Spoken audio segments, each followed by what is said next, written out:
सोचिए एक लड़की है रीना, जो सुबह सुबह अपने फोन में एक ऐप देखती है। लिखा है 50,000 इंटरेस्ट लोन, बिना डॉक्यूमेंट्स के, बिना झंझट के, बस 5 मिनट में पैसे आपके अकाउंट में। रीना को लगा जैसे कोई जादू हो रहा है। ईएमआई की टेंशन भी दूर और पैसों की तंगी भी खत्म। लेकिन उसे एक क्लिक ने उसकी जिंदगी का सारा कंट्रोल छीन लिया, क्योंकि वो ऐप था एक फेक लोन ऐप। आजकल सोशल मीडिया, गूगल के प्ले स्टोर, इंस्टाग्राम एड्स और यहाँ तक कि यूट्यूब पर भी आपको दिखते हैं ऐसे फ्लैशी लोन ऐप्स। बोल्ड दावे, जीरो पेपर वर्क और इंस्टेंट अप्रूवल। लेकिन इसके पीछे की सच्चाई कुछ और होती है। रीना ने भी वही किया जो हम में से कई लोग कर देते।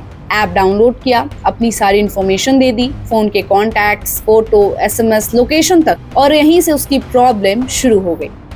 देखिए, सबसे पहले बात करते हैं उस सबसे बड़े खतरे की। ये लोन ऐप्स आरबीआई से रजिस्टर्ड नहीं होते हैं, यानी जो ऐप आपको लोन दे रही है वो कोई बैंक नहीं है, कोई लेजिट एनबीएफसी नहीं है, बल्कि कोई अननोन थर्ड पार्टी है जो बस आपका डेटा खींच रही है। रीना ने जब चेक किया तो पता चला कि ऐप का नाम आरबीआई की ऑफिशियल वेबसाइट पर था ही नहीं। दूसरी बात, इन ऐप्स को जरूरत से ज्यादा परमिशंस चाहिए होती हैं। एक लोन देने वाला ऐप क्यों आपकी गैलरी, कॉन्टैक्ट्स और कॉल लॉग्स तक पहुंच जाता है? बस यहीं से शुरू होता है एक्सप्लॉयटेशन। रीना को ऐप वालों ने बाद में कॉल करके कहा अगर लोन नहीं चुकाया तो आपके फोटो भेज देंगे आपके कॉन्टैक्ट लिस्ट में। और वो सिर्फ धमकी नहीं थी, कुछ दिन बाद उसका एडिटेड फोटो उसके एक दोस्त के पास पहुंच भी गया। अब रीना सोच रही थी कि कहाँ फंस गई मैं, क्योंकि शुरुआत में उस ऐप ने कहा था कि इंटरेस्ट 0 होगा और रीपेमेंट इजी रहेगा, लेकिन फिर हिडन चार्जेस, पेनल्टीज और हरासमेंट शुरू हो गया। ये सारी चीजें अनरियलिस्टिक प्रॉमिसेस की निशानी है। कोई भी जेन्युइन लोन इतना आसान नहीं होता है कि बस इंस्टॉल करो और पैसा मिल जाए।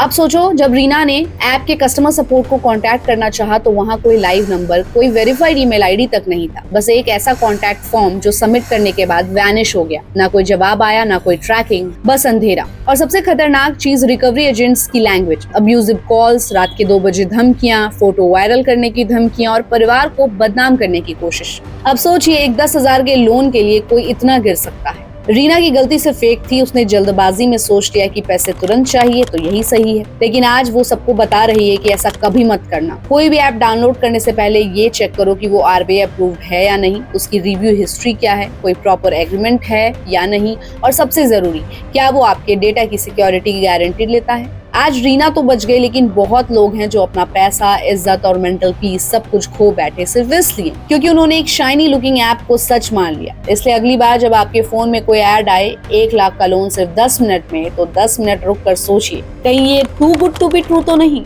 और याद रखिए, हर शॉर्टकट के पीछे एक लंबा नुकसान छुपा हो सकता है। जरूरत है अलर्ट रहने की, समझदारी से फैसले लेने की, और सबसे जरूरी, अपनी इन्फॉर्मेशन को सिर्फ वही शेयर करने की जो वाकई भरोसेमंद हो। अगर आपको ये जानकारी काम की लगी हो तो इस वीडियो को जरूर शेयर कीजिए, ताकि और लोग भी रीना जैसी गलती करने से बचे। स्टे अलर्ट, स्टे सेफ, और ऐसे ही अपडेट्स के लिए keep watching and subscribe good returns.